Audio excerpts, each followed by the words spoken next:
Welcome to our channel. Today we how to install Firebase Cloud Messaging token handling in iOS, complete guide step by step clearly. First, ensure your Xcode is installed and updated to the latest version.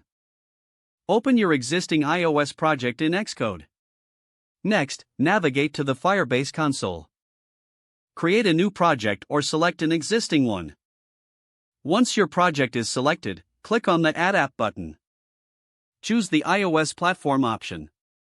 Follow the prompts to register your app with its bundle ID. Download the Google Service info.plist file.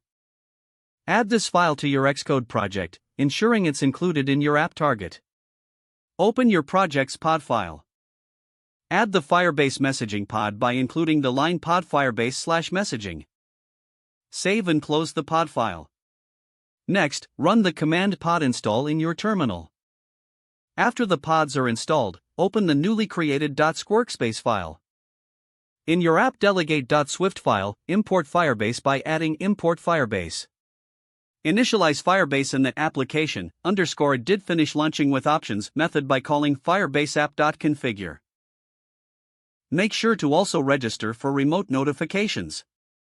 Request permission for notifications by using unuser_notification_center.current.request_authorization. Implement the UN User Notification Center Delegate protocol in your app delegate.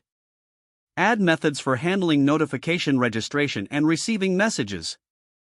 In this case, set up the delegate by adding UN User Notification Center.current.delegate equals self. In the same method, call uiapplication.shared.register for remote notifications to register your app to receive notifications. Next, implement application_did register for remote notifications with device. Inside this method, convert the token to a string format and print it out for debugging. Now, integrate the messaging delegate by conforming to messaging delegate. Set the messaging delegate within your app delegate application_did finish launching with options method. Implement the messaging_did receive registration token method to handle the incoming FCM token. Here, you can log the token or send it to your server for further processing.